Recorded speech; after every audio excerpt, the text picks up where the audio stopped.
प्रियजनों, राधे राधे, जय श्री कृष्णा। मेरा नाम है चाणक्य राज भारद्वाज और आप देख रहे हैं राशि ज्योतिष दर्पण मन का सुख जीवन का। प्रियजनों, जैसा कि आप जानते हैं कि हमारी श्रृंखला चल रही है केतु के गोचर के विषय में, केतु के महाराशि परिवर्तन के विषय में, जो कि केतु देव ने किया है 30 अक्टूबर सन 2023 को। तुला राशि से निकलकर कन्या राशि में प्रवेश किया है केतु ने। प्रियजनों, आप जानते हैं कि एक राशि में केतु 18 महीनों का समय व्यतीत करते हैं और जब राशि चक्र पूरा करते हुए उस राशि में दोबारा आते हैं तो 18 वर्षों का समय लेते हैं। इस वक्त केतु गोचर कर रहे हैं कन्या राशि में और आगामी 18 महीनों तक कन्या राशि में ही गोचर करने वाले हैं। तो केतु के गोचर का क्या प्रभाव पड़ेगा 12 लग्न और 12 राशियों के जातकों पर, इस विषय में हम चर्चा कर रहे हैं। और इस विषय पर चर्चा करते हुए अब तक हम मेष से लेकर और कन्या राशि तक चर्चा कर चुके हैं। यदि आपने वो वीडियो नहीं देखी है तो हमारे चैनल पर वो वीडियो सारी उपलब्ध है, आप जाकर के देख सकते हैं। आज हम जिन दो राशियों के विषय में चर्चा करने वाले हैं प्रियजनों, वे हैं तुला राशि और वृश्चिक राशि। तो ये वीडियो तुला लग्न और तुला राशि के जातकों के लिए है और ये वीडियो वृश्चिक लग्न और वृश्चिक राशि के जातकों के लिए भी है। तो प्रियजनों, हमारे साथ बने रहिएगा अंत तक। वीडियो में मैं बताऊंगा तुला लग्न और तुला राशि के जातकों पर केतु के गोचर का प्रभाव क्या रहने वाला है और वृश्चिक राशि के और वृश्चिक लग्न के जातकों पर केतु के गोचर का क्या प्रभाव रहने वाला है आगामी 18 महीनों तक। और अंत में मैं बताऊंगा कुछ सरल उपाय भी जिनके माध्यम से आप केतु के दुष्परिणामों को काफी हद तक शुभ कर पाएंगे और शुभ परिणामों को काफी हद तक और शुभ कर पाएंगे। तो चलिए प्रियजनों, शुरू करते हैं। सबसे पहले बात करते हैं हम तुला राशि की। लेकिन उससे पहले मैं आपको बता दूं कि आपकी जन्म कुंडली में जिस किसी भी भाव में चंद्रमा विराजमान है या चंद्रमा बैठे हैं, वहां पर अगर 7 नंबर लिखा हुआ है तो आपकी राशि तुला बनती है और यह वीडियो आपके लिए है। और आपकी जन्म कुंडली के पहले भाव या पहले घर में 7 नंबर लिखा हुआ है तो आपकी तुला लग्न बनती है और यह वीडियो आपके लिए भी है। प्रियजनों, आपकी राशि से जो केतु गोचर कर रहे हैं वह कर रहे हैं 12वें भाव में। प्रियजनों, 12वां भाव जो होता है वह व्यय का भाव कहा जाता है, खर्च का भाव। और भी बहुत कुछ है 12वें भाव में। हॉस्पिटल 12वें भाव से देखते हैं, सैया सुख 12वें भाव से देखते हैं, विदेश यात्रा भी 12वें भाव से देखते हैं। तो सबसे पहली बात तो यह कि 12वें भाव में जब केतु बैठते हैं तो बहुत अच्छा फल प्रदान करते हैं, बुरा फल प्रदान नहीं करते हैं।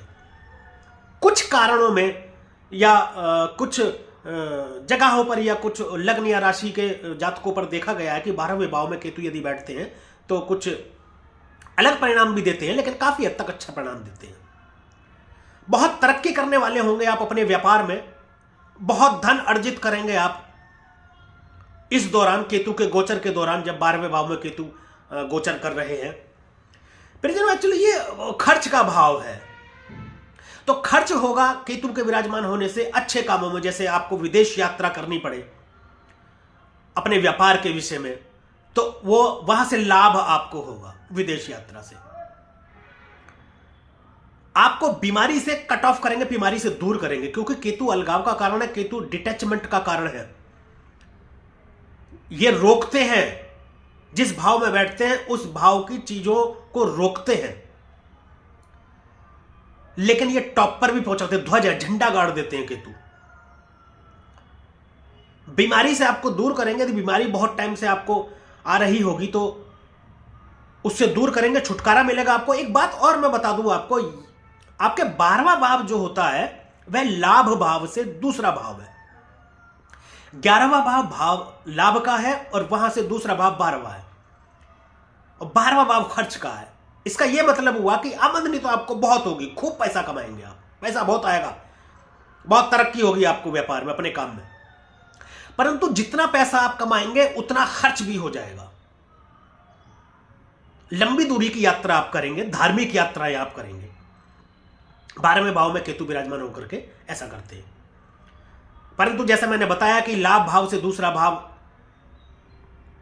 है, ये धन का भाव है, तो जितना लाभ आप कमाएंगे उतना आप खर्च भी कर देंगे, धन उतना आप खर्च भी कर देंगे। 12वां भाव यह दर्शाता है।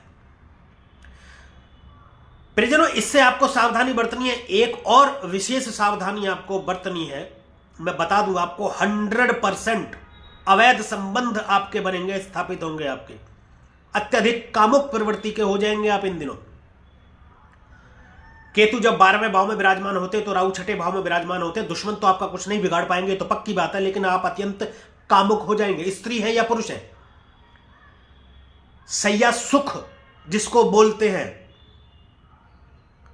उसकी कामना आपके अंदर बढ़ जाएगी। तो इससे आपको सावधान रहना है।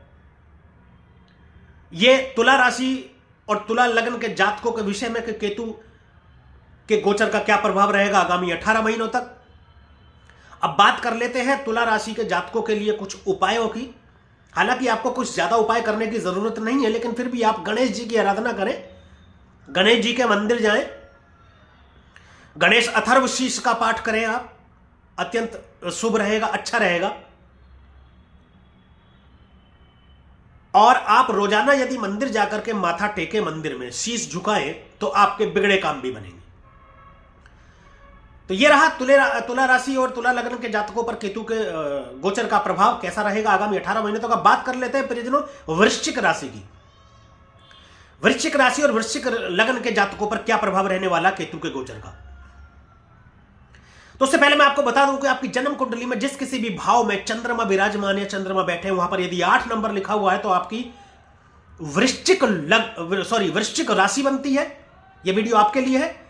और आपकी जन्म कुंडली के यदि पहले भाव या पहले घर में 8 नंबर लिखा हुआ है तो आपकी वृश्चिक लग्न बनती है, और यह वीडियो आपके लिए है। फिर जो आपकी राशि से केतु का जो गोचर हो रहा है वह हो रहा है एकादश भाव में, लाभ भाव में। 11वां भाव लाभ का भाव है, आमंदनी। लाभ आमंदनी का भाव 11वां। देखिए दूसरा भाव भी धन का भाव है, परंतु दूसरा भाव वह धन है जो आपको मिलता है, जैसे पैतृक संपत्ति। लेकिन 11वां भाव कहलाता है जो आप खुद अर्जित करते हैं, अपने बलबूते खुद कमाते हैं, लाभ, वह 11वां भाव है। 11वां भाव से अपने बड़े बुजुर्ग भी देखे जाते हैं, जैसे दादा दादी हो गए या और भी बड़े बुजुर्ग जो होते हैं। उनकी सेहत में कुछ दिक्कत हो सकती है, उनकी सेहत का आपको ध्यान रखना पड़ेगा, जो भी आपके घर के बुजुर्ग हैं। यात्रा आपको कराएंगे लंबी दूरी की 11वें भाव से। लाभ में थोड़ी कमी करेंगे प्रियजन। 11वां भाव डिजायर का भी है, सोशल सर्किल का, समाज का भाव भी 11वां है। समाज में आपकी मान प्रतिष्ठा में थोड़ी सी कमी करेंगे ये, उसका विशेष ध्यान रखना है आपको। संबंधों को सुधार करके आपको चलना है। लोगों से मेल जोल करते वक्त आपको विशेष ध्यान रखना है अपने आचरण पर। यदि उसमें कोई कमी आती है तो समाज में मान प्रतिष्ठा पर भी आपके प्रभाव आता है। 11वें भाव में बैठ करके केतु यह करते हैं। वैसे तो 11वें भाव में कोई भी ग्रह आकर के अच्छा फल प्रदान करता है, यानी कि पाप ग्रह आकर के बहुत अच्छा फल प्रदान करते हैं। तो केतु यहां पर झंडा तो गाड़ेंगे ही गाड़ेंगे, आपको ऊंचाइयों पर ले जाएंगे, अपने व्यापार में बहुत सफलता आपको देने वाले हैं, धन बहुत देने वाले हैं। परंतु जैसा कि मैंने बताया कि लाभ में आपके कमी करेंगे। धन देंगे तो, लेकिन उसमें आपको कमी करेंगे, यानी कि जैसे धन आएगा वैसे ही चला भी जाएगा। इसका आपको विशेष ध्यान रखना है प्रियजनों। वृश्चिक राशि वालों के लिए केतु का क्या प्रभाव रहेगा आगामी 18 महीनों तक, केतु के महाराशि परिवर्तन का, केतु के गोचर का, यह प्रभाव मैंने आपको बता दिया। एक चीज और मैं बता दूं कि वृश्चिक राशि वालों के लिए, देखिए केतु कितना भी मंदा फल प्रदान कर रहा हो, यदि आपके घर में खाट, जिसे चारपाई बोलते हैं, बुनी हुई, वह प्रयोग होती रहेगी तो केतु हमेशा अच्छा फल ही प्रदान करेगा। बृहस्पति की चीजों का दान करें, क्योंकि जब बृहस्पति जन्म कुंडली में अच्छा होता है तो केतु अपने आप अच्छा फल प्रदान करते हैं। सोना या पीले वस्त्र आदि आप ब्राह्मण को दान कर सकते हैं, मंदिर के पुजारी को दान कर सकते हैं। चने की दाल मंदिर में चढ़ाएं या जल प्रवाह करें, इससे भी आपको अच्छा फायदा होगा। गणेश जी की आराधना, गणेश जी की पूजा करें, गणेश मंदिर जाएं, मंदिरों में जाते रहें, जैसा कि मैंने आपको बताया। और विशेष उपाय की कोई जरूरत नहीं है वृश्चिक राशि वालों को। हनुमान जी की आराधना कर सकते हैं, क्योंकि आपकी राशि के स्वामी मंगल देव हैं। हनुमान जी के मंदिर जा सकते हैं, प्रतिदिन मंगलवार को हनुमान जी का मंदिर जाएं, वहां प्रसाद चढ़ाएं हनुमान जी को, वहीं लोगों में कुछ वितरित करें, उस प्रसाद को घर लेकर के आएं और अपने परिवार में भी उस प्रसाद को वितरित करें।